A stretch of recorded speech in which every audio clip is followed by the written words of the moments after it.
Welcome everyone to this Swegon Air Academy session, where we will dive into the theme of are buildings with low humidity really healthy buildings? Warm welcome everyone that has joined Swegon Air Academy events before, and a special welcome of course to you that are joining your first Air Academy event. This webinar is one of many activities that we do within Air Academy, where we have the ambition to share and gain knowledge within the field of indoor climate. My name is Mikael Börjesson. I will be hosting this event, and I have the honor to present three fantastic guests that is with me in this webinar today. And I will start with presenting them. First, we have the one guest that is with us online. It's Doctor in Medicine, Mr. Walter Hugentobler, very experienced within the field. Very welcome, Walter. Welcome to the audience. Thank you. We will come back to Walter in just a minute, and he will share his knowledge within the human body, and I will come back to what he will talk about in just some seconds. Together with me in the studio, we have Mr. Pawel Wargocki, professor at the Danish Technical University of Denmark, in the DTU Sustain department. Good afternoon, everyone. Thank you. Really happy to have you here. Also Thanks. very well reputed within the field of indoor climate and in research of indoor climate as well. Thank you. And not least, but at least last, Mr. Timo Schreck, System Business Development Director within the Swegon Group. Thank you. With a long experience within indoor climate, IQ, HVAC, etc. And I will not prolong the introduction so much more, but I will leave actually the floor to you, Timo, to kind of set the scene of today's discussion. So feel free and please welcome. Thank you. So, in our indoor air landscape, we are very often focusing on thermal comfort, indoor air quality-wise in VOCs and CO2. Nowadays, more and more also particles in indoor air and so on. But there's very little focus on indoor air humidity. And in the Nordic landscape, indoor air humidity, especially in the dry indoor air side, is actually a very important parameter. I would even claim one of the top 4 parameters as to consider. If we are then discussing what is the optimum indoor air humidity, one could find different frameworks for this. Not very often it says 30 to 60%, certain regions and certain specific direction of view, it can go to 40 to 60%.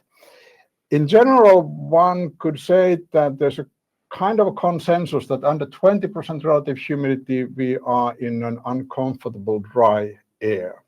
And the question is now, is this a real problem? Is it occasional now and then, or do we have more long-term problem of dry indoor air?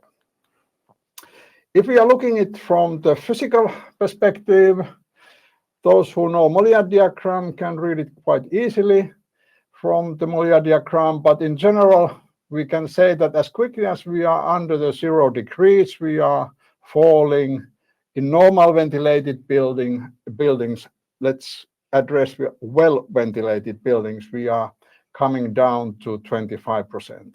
And the colder we have, the less air is carrying humidity. And when we are heating up this air to indoor air conditions, we get very dry indoor air. And when we are down to minus 10 degrees, we are already talking under 12% relative humidity. And this we can see on field measurements also very well. So generally speaking, when there is snow on the ground, it will be dry indoors. We have done studies of indoor air humidity or dryness in southern Finland on 67 buildings of 4 winter months, and 2/3 of the time indoor air humidity was under 20% in offices, schools and daycare homes. In northern Sweden, we have done a study on elderly home, where we studied also for winter months, and results are here. We are almost 80% of the time under 20% of relative humidity. So this is not a temporary issue. We are suffering dry indoor air long time in winter time. If we are looking then indoor air quality symptoms, WHO has published 1993 and 2000 an update of symptoms that are most common when complaining indoor air quality. And I have highlighted on this list those ones that I, as an engineer, would claim that might have something to do with the dry indoor air. This I will leave then for physicists and indoor air quality specialists to study and prove further. What we are very often also missing, that we have studies done with health young students, because they are easily available in universities. And there is people and groups who are more suffering of the dryness of air.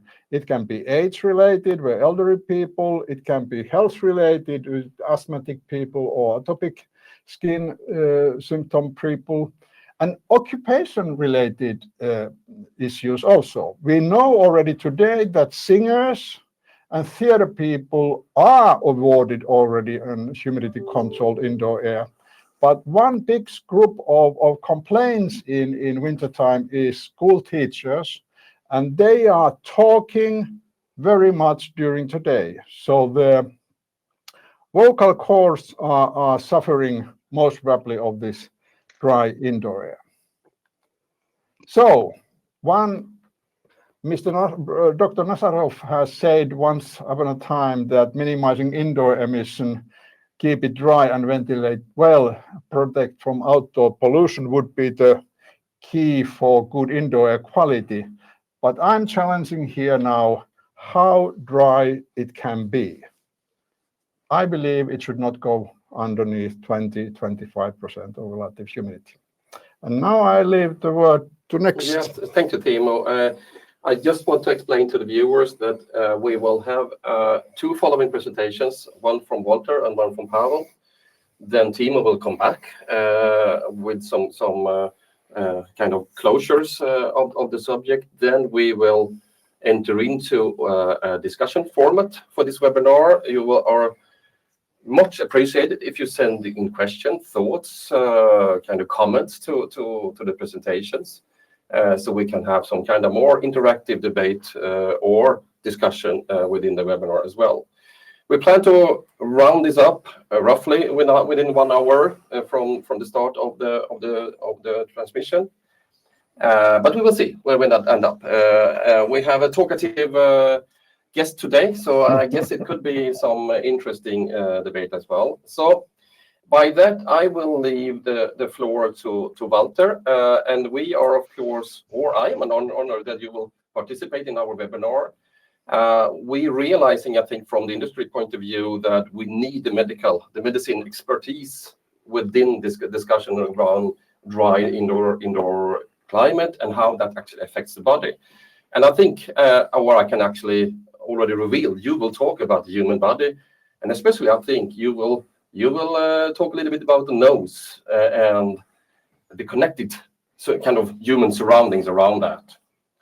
So by that, Walter, the floor is yours, and you will share your screen from where you are located around somewhere in the world today.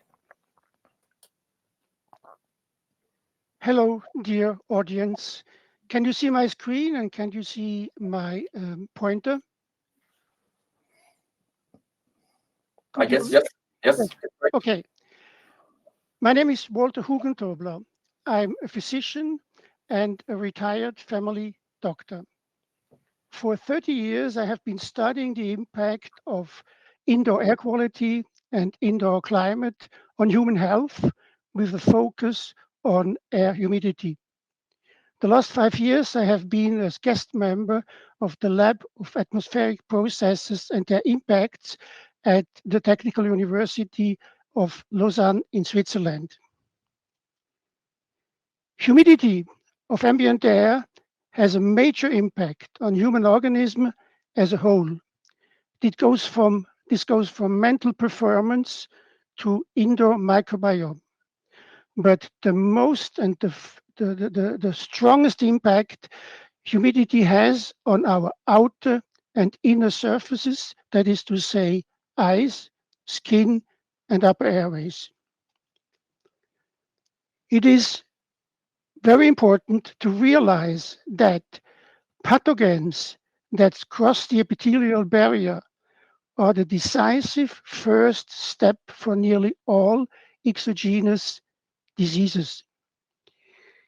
If we are looking at what air can do, hygrothermal stress in the skin, so we realized that this hygrothermal stress causes dry skin. This may initiate a vicious circle from dry skin to itch to scratch and to skin defects. And these skin defects enable pathogens to cross the epithelial barrier and start what is called an atopic march, starting with allergic dermatitis to allergic rhinitis and finally allergic asthma. The same hygrothermal stress can cause cooling and dehydration of the airways and therefore increase the risk for respiratory infections and air pollution related diseases as stroke, heart attacks, atherosclerosis, and chronic pulmonary disease. And I will tell you in the next 15 minutes how this hygrothermal stress occurs in our airways. You might be astonished to hear that airways and HVAC, they have exactly the same task, air conditioning. So what they both are doing, they heat, they cool, they humidify, they filter, and they make heat and moisture recovery. HVAC turns outdoor air into indoor air, and our airways turn indoor air into alveolar air. And it is important to realize that alveolar air has to be at core temperature of 37 degrees, and it contains 44 grams of water per cubic meter. If the air outside, as Timo has already mentioned, is low, the absolute humidity outdoors is low, and this transfers into indoor air and causes problems for upper airways, especially the nose, and in winter they need support from HVAC. Why? Heating the indoor air to 37 degrees is no problem for human physiology because the heat we produce more heat than is needed to maintain our core temperature of 37 degrees. What causes problems is that we have a huge gap, in this case, of 43 grams per cubic meter of respired air in between indoor air and alveoli. And this task overstresses roughly 50% of residents, especially the older people, the children, and the people, as Timo mentioned as well, with atopies, allergies, and smokers. And the consequence is that their nasal mucosa dries out, cools down, and leaves them almost without any protection against all kinds of pathogens. Now, it is a recent finding from evolutionary studies that upper airways are not well prepared for their job. And I will explain you why. Human noses are handicapped because they have less surface and volume than any mammal snout. What you see here is the development of the human skull from our ancestors to the modern human being. What you see marked in blue is what is called the viscerocranium. that is to say, eyes, nose, oropharynx, and the masticatory apparatus. And you see that in evolution, this viscerocranium became smaller and smaller.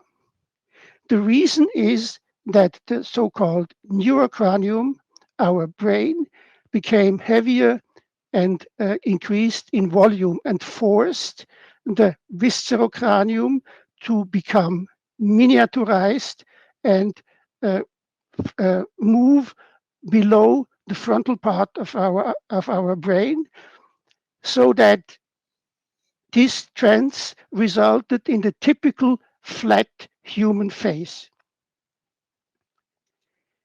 In 2018, Zwicker published a publication where he compared the human nose to the mammalian snout. And what he found was that the human nose has only half of the surface area in relation to the body weight, of course, and a volume that is 90% smaller than the snout of a mammal. You see here the graph and the comparison between the dog and humans. This is the reason why our noses are handicapped. Now, as I mentioned before, overcoming the humidity gap between indoor air and alveolar air is the vital task of airways. We wouldn't survive if our airways couldn't heat up and moisturize the inhaled air to the air conditioning, to the situation of 37 degree and full saturation. At rest, normal breathing is nose breathing. Around 70% of all people at rest are breathing by their nose. The nose is the most efficient part of the airways for air conditioning. And in rest breathing, the nose provides 60% of the moistening and 90% of the warming of inhaled air. If we take here an example, an extreme example for very low indoor air with 2 grams per cubic meter, you see we have a humidity gap of 42 grams to the 44 grams in the alveolar air. And the nose at rest breathing provides 60% of this humidification. This means 25 grams. If we increase our respiratory minute volume, we have to open our mouth. The same is true if our nose is blocked. In this situation, the nose is bypassed, and oral breathing is less efficient in air conditioning than nose breathing. That is to say, it exposes more of the bronchial tree to air conditioning. The isothermal saturation boundary is the point where the inhaled air reaches 37 degree and full saturation. And if we breathe by nose, or if we exercising, this isothermal saturation boundary moves deeper into the periphery of the lungs. Now, how can we support overstressed upper airways by HVAC? If we increase humidity in the indoor air, let's say from 2 grams to 10 grams, which means from 10% to 50%, this would reduce the needed water transfer by the upper airways by roughly 20%. And this would be an enormous relief for the overstressed upper airways. We cannot understand air conditioning and respiration without knowledge of the very specific geometry of airways. The bronchi divide dichotomously from the trachea towards the periphery of the lungs, and there the diameter diminishes from 12 millimeters in the trachea to less than a half millimeter in the periphery of the respiratory airways. Contrary to this diminishing diameter, the total cross-section of bronchi increases from 2.3 square centimeters to an astonishing 120 square meters of the alveolar membrane where the gas exchange happens.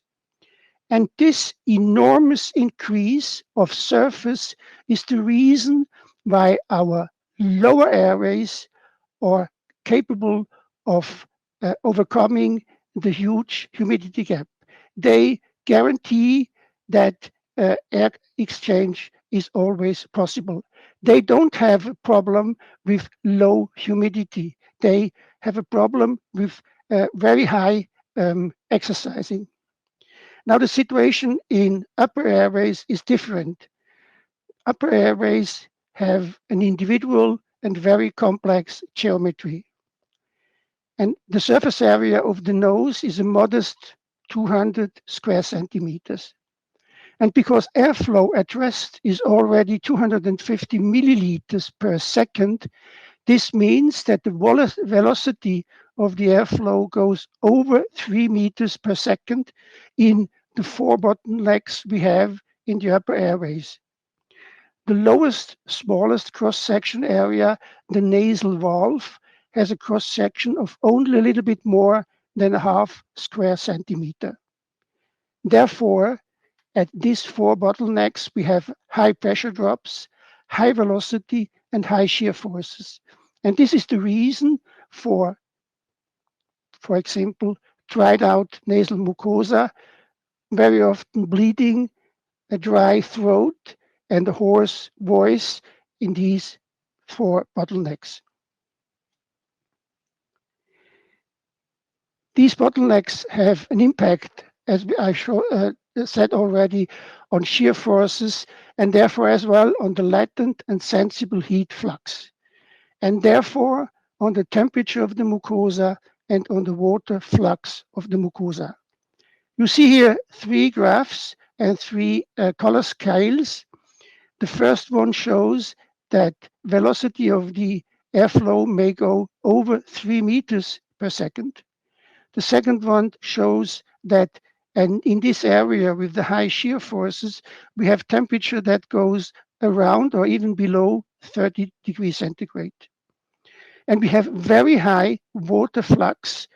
If we translate that to liters per square meter and hour, it would be far over 50 liters per square meter and hour. A very high humidification capacity. Now, upper airways, especially the nose, is of crucial importance for human respiratory health because the upper airways are the guardians of the united airways against overcooling and dehydration. And they provide most of the total air conditioning, and they are important filters for airborne pathogens. Our upper airways are the first site of a multi-layered line of defense, which contains the mucous meshwork, the mucociliary clearance, the epithelial and basal membrane, and innate and acquired immunity. It is as well the most important source point for infectious aerosols. You see here numbers, these reference to the publications which you will see on my last slide. Upper airways are the main entry point for the vast majority of respiratory viruses and bacteria, and they are an important entry point for particulate and volatile air pollutants. So I will show you that mucosa temperature and mucosa hydration have an impact on all these factors on the right-hand side. And indoor absolute humidity affects them both, as you will see. Last year, Interwong published a model for sensible and latent heat exchange in nasal cavities. You see here the graph of 2 cavities. The upper one is modeled without latent heat, the lower one with latent heat. Here you see the color scale for the temperature, and you see that most mucosa in the nasal cavities is at a temperature near 37 degrees. But in the entrance part of the nose and where the turbinates are, we have temperatures well below 30 degrees centigrade. So if we take heat transfer into account, in latent heat transfer into account, the mucosa temperature in anterior noses are 4 to 8 degrees lower. And it is important to realize that the latent energy transfer, which contains cooling and heating by evaporation and condensation, represents 80% of total heat, energy transfer. And from that, it follows that absolute humidity in indoor air is more important for air conditioning in the upper airways than room temperature. Temperature of epithelia and submucosa are crucial for the efficiency of several antiviral immune processes. And why is this temperature so relevant? Mucosa temperature is a proxy for the available energy reserve. Immunological processes are optimized for core temperature of 37 degrees. Immune processes are very energy intensive, and the Q10 temperature coefficient describes the extent to which a biological process depends on temperature. For every falling degree Celsius, the energy reserve decreases by roughly 10%. This means that the temperature drop from 37 to 30 degrees cuts energy reserves in half. And last but not least, we shouldn't forget that ciliary beating frequency and therefore mucociliary clearance are temperature sensitive, and they slow down when temperature falls. Temperature minima occur in these bottleneck locations with the highest shear forces and can cause damage to mucosa and cause symptoms. What I have seen as a family doctor when I inspected the first third of the nose by this simple examination called rhinoscopia anterior, I could see this region of the concha. And what I saw, especially in winter, especially with elder people, with very young children, was instead of a healthy, shiny, pink mucosa, the mucosa was dried out, dull, with crust and cracks. And believe me, this mucosa is not fit for the job, either for defense nor for air conditioning. You see here the main steps of a pathogen attack on airway mucosa. And recent studies from the last 2 to 5 years have shown that many steps in immune defense are temperature sensitive. Now, immune defense is extremely complex, and it is confusing for anybody who is not familiar with immune defense. So let it turn into a simple take-home message. Important steps of immune defense are slowed down or stopped when tissue temperatures drop towards 30 degrees centigrade. And factors that decrease mucosa temperature may increase the disease risk from airborne pathogens.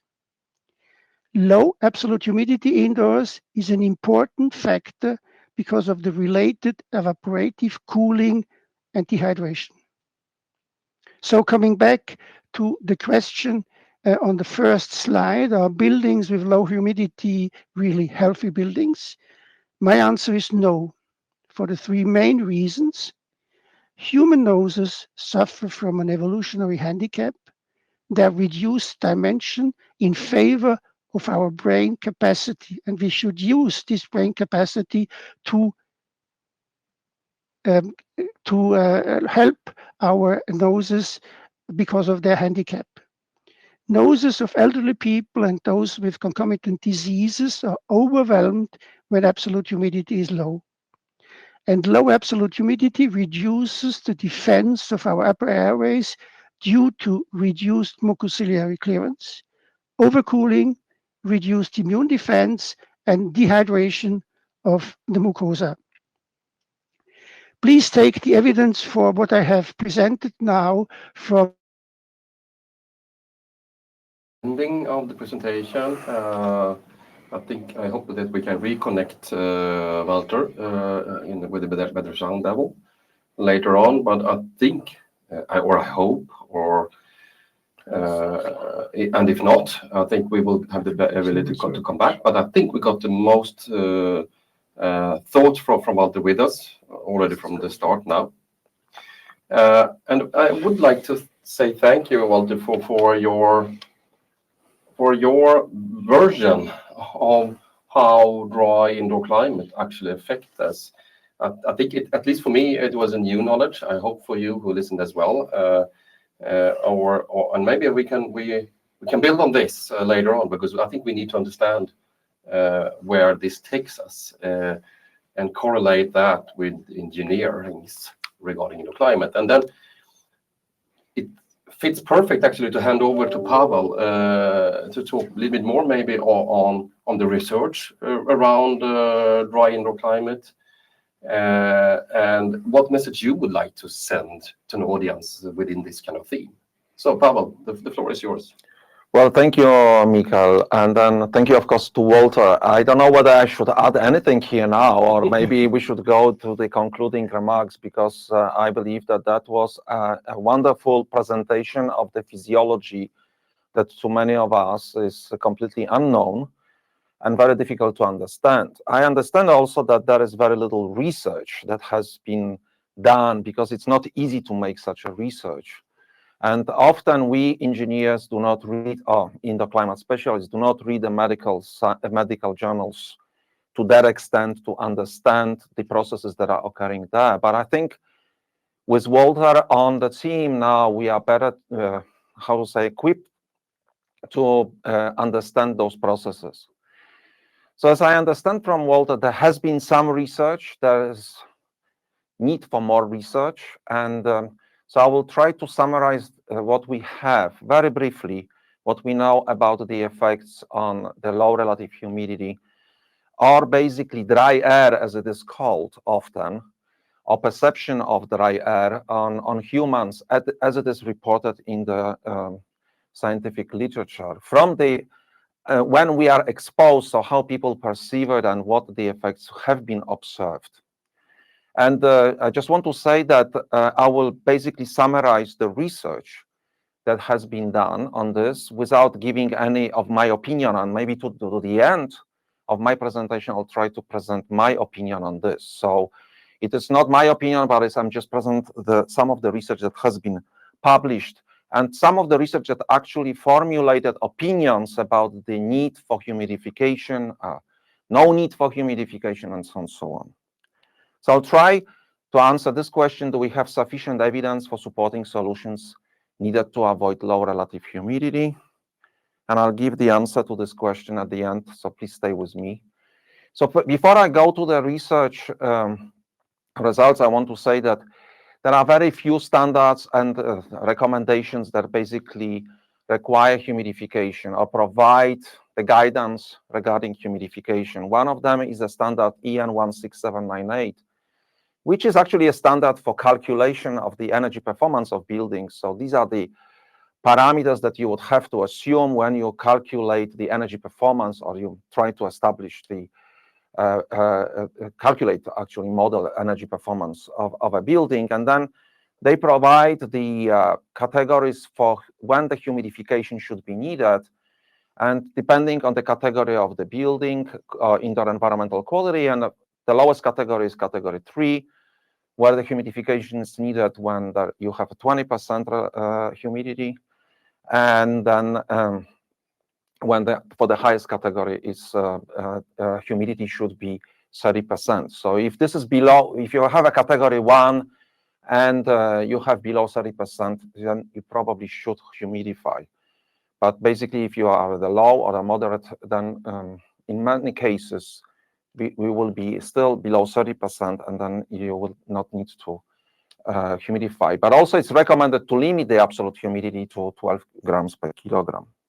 Very often, this is the graph that has been shown for many, many years, which actually summarized many years ago. You look at the age, the date, it's 80, the year 86, right? So it is really, really old evidence in which the information about the effects on different pollutants in the air has been summarized in relation to relative humidity, and then optimum zone was found in somewhere between 40–60%. Today, we are only interested in this low level, so below 40% here.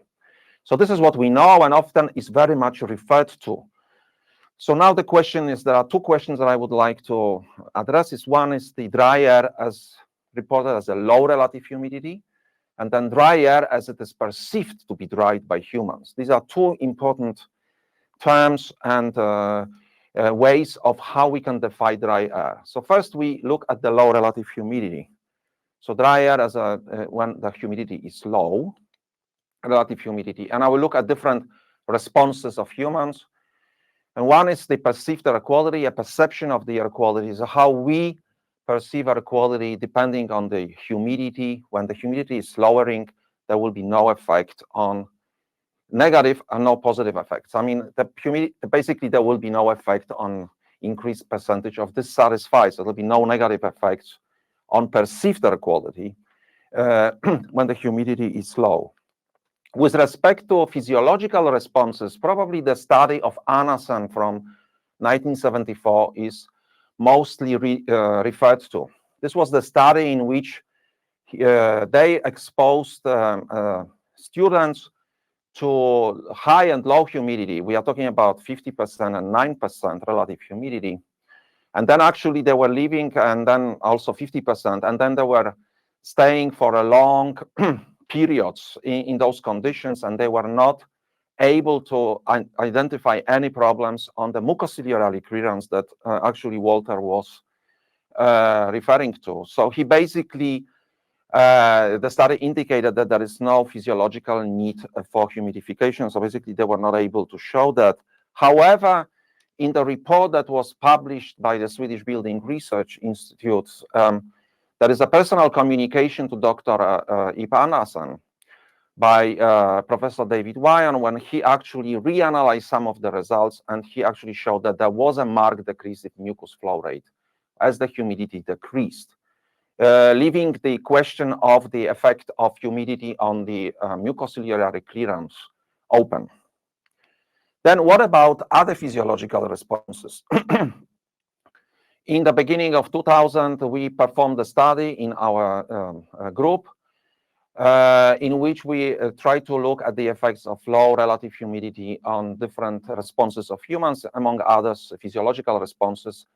And this is one of the results that actually pop up as the significant is that reducing humidity to very low humidity, 5%, changed the so-called interblink interval. So people actually blinked with their eyes more often. And then blinking more often with the eyes, we also observed other effects. Among others, the tear film quality was actually reduced by low relative humidity. And then blinking more often will, of course, reduce the time that when you, for example, look at a screen, computer screen, or your smartphone screen, you will get less information. So we actually observed that going below, let's say, 15% relative humidity, there was a observable negative effects on different cognitive tasks. In this example, I show the effects on addition, but also we observed on the text typing. This addition was made on the screen, so it was not on the paper. And then recently, actually a few years back, using the personal wearable instruments, the group in the United States looked at the impact of relative humidity on stress. Basically, stress was measured by the heart rate variability, observed that too low or too high humidity has a negative effect on stress. It's actually increasing the stress. Whether this is psychological or it's actually or physiological stress is another thing to be discussed. But nevertheless, they observed that optimum level would be here between 30 to 60%. So from this few papers that I selected, and actually there is not many more in the literature. We can see that there are some negative effects seen at the low levels, at the levels below 30% or even lower. And this is a tentative conclusion, of course, because it requires more research. Now, the other thing is the perception of dry air. So it's not the low relative humidity as such, but also we very often as occupants in the buildings report that the humidity, that the air is dry, even though the humidity is not low. So that actually came from the studies in Sweden in 90s, where they were looking at the sick building syndrome among the occupants of office buildings, and they found that there was no association between measured indoor humidity and the prevalence of symptoms, but they have found that there was a relation between the perception of dry air. And then the sensation of dry air was observed as a common finding in any investigations of a sick building afterwards. Then Proctor and Anderson also observed that when there is some pollution in the air, we will report dryness, that the air is perceived dry. And that is probably because we are considering this, that the effect that the pollutants that they have actually evoking irritation or some sort of a pungency and so on, they cause that basically we think that the air is dry. So in summary of this, I would like to cite some of the conclusions that were made by Dr. Volkov in 2018, where he summarized information about the effects of dry air on humans. And then he said that dry air is unreliable as an IAQ perception. Dry air is also semantically misleading because there is no associated receptor. We don't have a receptor that tells us this air is dry. Dry air and dry nose and possibly stuffy air perceptions appear to be interrelated. And then it is relevant to consider that perceived dryness may be confused with sensory irritations, and that elevated humidity, relative humidity, may reduce complaint rates and favor work performance. I showed you this in some of the studies. And that low relative humidity aggravates eye-tear film quality and physiology. There's very little time to show this, but this is basically what we know. The question is about infection risks, because many people ask this. So I think there is one study that we published a year ago in which we looked at the effects of low relative humidity on different viruses by modeling for a speaking person. And we observed that when the virus is released into the air, the effect of humidity is different depending on the viruses. For some viruses, such as influenza, increasing humidity will have from low humidity to moderate humidity will have effect, and then will reduce the infection risk because the virus will live shorter. But for some others, there will be no such an effect. And when the virus is released into the air, it seems like the ventilation it seems to be a much more effective method of reducing the risk. But as we heard from Walter, we have very little information on immunology. So how our body is responding in case of the low humidity when we are exposed to the virus. So this information is not known. I just only want to tell you that in Japan, 40% humidity is required because humidification is required. It's probably one of the countries in the world that is basically based on the infection control. So to answer my question, do we have sufficient evidence for supporting solutions needed to avoid low relative humidity? We don't have. So we know that low relative humidity should be avoided, but we really don't know how low the relative humidity can be. And this is my conclusion. Yeah. Thank you. Thanks, Pawel. And I believe strongly that we will come back to exactly what you just said in the end on the wrapping up of this session. But I will anyway let Timo share some slides with us, because as both Walter and Pawel pointed out, we need more knowledge, but we also see that there are conditions where we have really, really low humidity inside, what we actually showed directly in the beginning of your presentation. So if we would like to avoid that, are there solutions today that could be helpful knowing about? Timo, what is your experience? You've been working with this for a while. We can do quite much, and I would start with this presentation, and maybe then we can go into the discussion later on. Yep. So what I can say that we have, in order to avoid the dry indoor air problematic, we need to consider using humidity recovery. We are very often talking about humidification, but humidification is like heating in a building. If you don't have energy recovery in ventilation, you will heat up with very high cost. If you have humidity recovery, the impact of humidification will be much higher and with lower cost. For wintertime, we need to start to consider of optimizing both airflows in time-wise and airflow-wise. Time-wise, I mean avoiding weekends and night ventilation in schools and daycare homes, and optimizing the airflow by using variable airflow control, CO-based control, and so on. And moreover to that, we should then humidify the air if it's needed.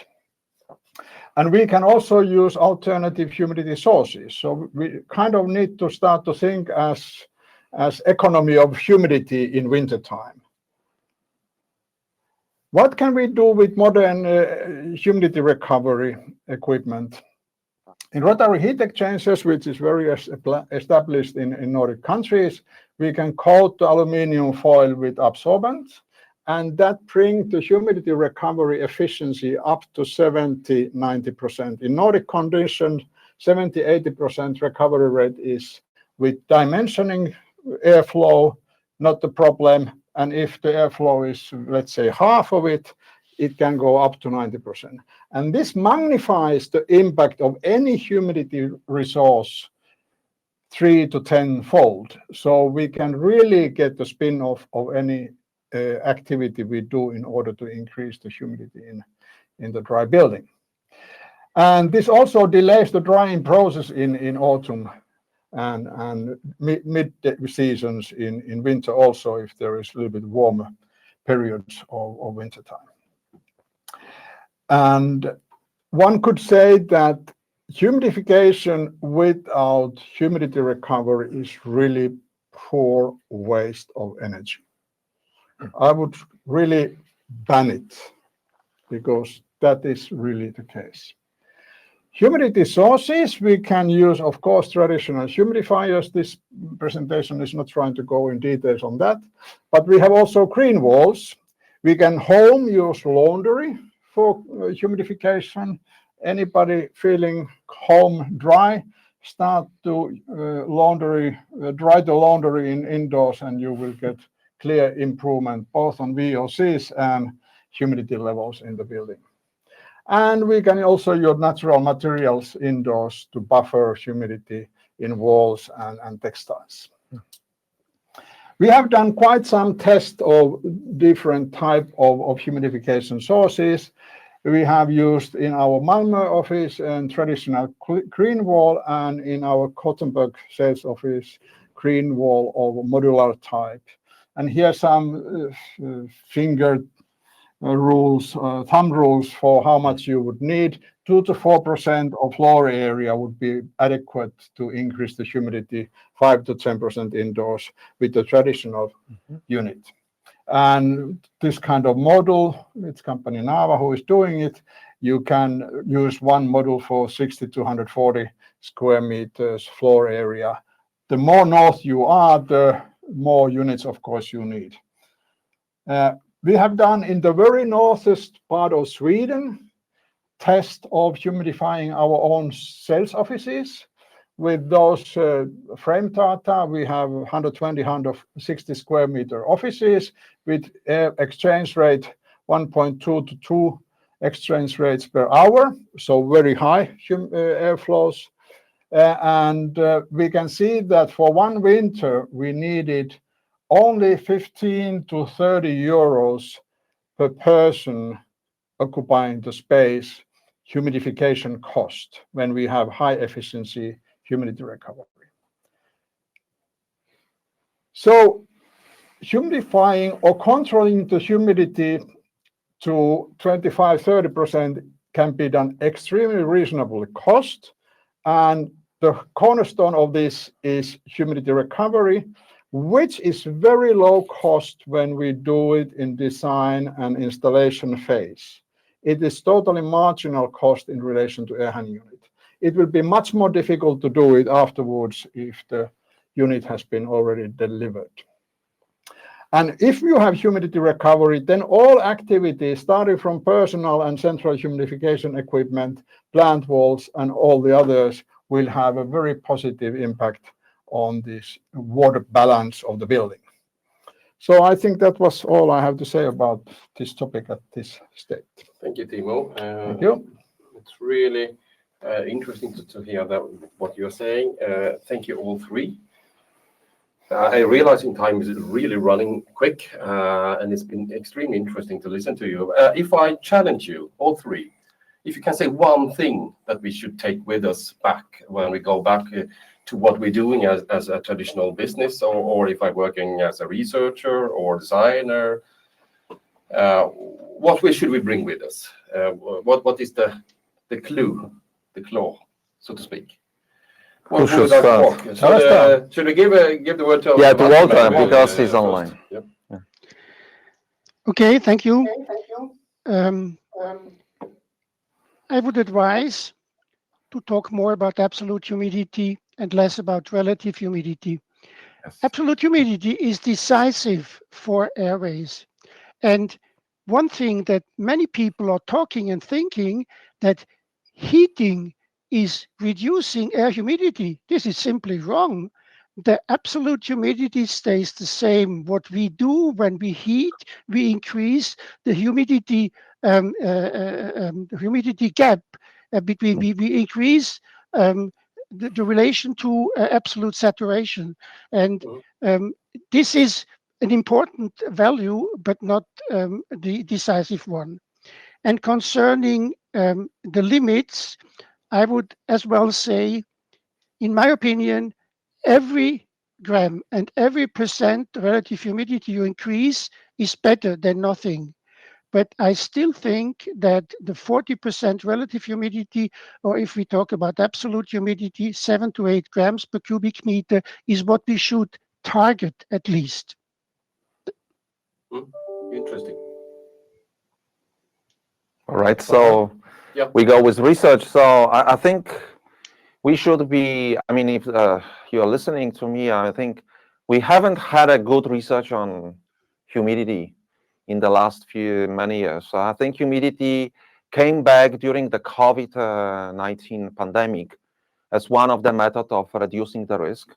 And then we started to talk about humidity now, and we see that there is a gap in knowledge, or maybe some unsystematic, not systematic results. So I think it is the time to maybe revisit our recommendations that were done in the past and see whether this is 40 or 30% or maybe 25. We need to figure it out and then provide this information to the industry, and also to the people who are making regulations. I just want to mention one other thing is that in the report from the Swedish Building Council, there was also one comment that I didn't show, was that actually they recommend that if the temperatures were higher, to intermittently humidify the spaces. So basically, even then, it has been considered to be an important issue, but as of course not reflected in our regulations today. True.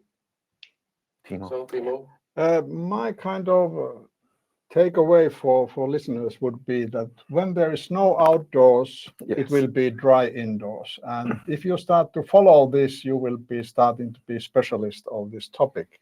The other topic, what I would say is that in the design phase, we really can do very simple decision to require the air handling unit with humidity recovery, and all the steps will be very effective thereafter in order to optimize the indoor air humidity. Thank you. I think it's a lot to take with us. We still have some more minutes left, so I would like to shoot out some of the questions that are in the chat. I can also promise that questions that will be raised in the chat that we don't have the time to answer, we will answer them afterwards and publish them on probably on the website somewhere, or send out an email to all the participants. There will always be answers. Timo, I think this is for you. In your presentation in the beginning, you mentioned 20 to 70% as an acceptable range of humidity level. Could you share what these levels are acceptable? No, I've said that from the thermal comfort perspective, it's seen as an acceptable. I'm not claiming it is. No. I'm only saying that we on the Nordic market, we are living whole winter time under 20% relative humidity, and we accept it. Mm-hmm. So it is seen from the wide audience and public regulation as an acceptable level. Mm-hmm. Which is probably exactly what you're saying, Pawel. We need to study it more to understand where are the limits, where we, what in Walter's explanation, where actually does our body feel as the best? Yes, of course. And where can we be most protective against the influenza and others? And maybe, Walter, this is for you then. You're talking about the human body. The question is, how do low humidity levels affect little people, like children or even babies? Is there some difference between the size of the units? Yes, as I mentioned, it is the elderly population and the very young population which are more affected by low humidity. That has to do with the fact that airways, as every organ in our body, is aging, and aging changes the anatomy and the geometry of the nose. And the same is true for children. They are more susceptible for low humidity than elderly people. So yes, we have to give support to the elderly and to the very young and to the diseased people. Yeah, that's good. Maybe we should take that with us when we start to talk new research. Yeah, maybe I can ask Walter, what are the conditions in the incubators for the babies that are born too early? This is a good question. I mean, it was an engineer, Yagru, who invented these incubators. And in the incubator, you have a temperature of nearly around 30 degrees or even more. That is core temperature. And you have 80–90% humidity, because especially the preterm born babies, their skin is not just able to avoid that we lose too much heat and too much humidity. They would die. A preterm baby would die without an incubator. Okay, great. Thank you, Walter. Which also gives some kind of clue, I guess. Yes, exactly. Right. You're touching to this a little bit, Pawel, in your presentation. This question is a little bit more. How can we see visualize the humidity levels indoors? I mean, the question is, we can use temperature as one indicator. We can feel and sense it, but how can we make sure that the values of indoor climate and humidity is understood by the normal public like us when we are in our daily business, so to speak? Well, it's very difficult. I think it's a very important question. Of course, demonstrating the humidity level and maybe by colors or by other means would be very useful for us.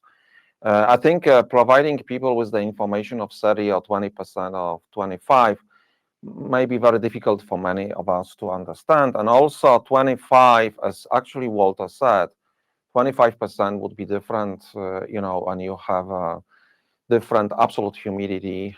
So now there's an issue about absolute humidity and relative humidity. So we really have to understand what is the importance here, and then convert it into some metric that would be understood by the occupants of the buildings. I think the occupants of the building would really like to have information. Is it safe to be in a building? Are there any risks for me or not? So I think we should not separate this only to humidity problems, but also there are many other issues. So I as the normal citizen would like to go to a building, to the shop, to the cinema, anywhere, and know that I will not increase the risk of any diseases when I get there. Yes. I think So that's, that is probably yeah. my answer to that question. I see that we have a lot more questions in the chat, and unfortunately, I think we need to close the session for the moment. We will, as I said, we will come back with answers and comments on the questions in written format.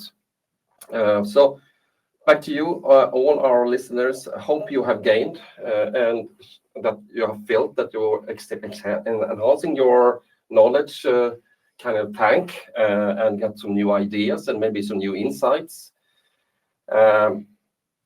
Please follow us on Swegon Air Academy. I think we are not done with this subject. I think this could be another follow-up webinars with extending the theme a little bit more. Keep on watching for that. We will send out more information.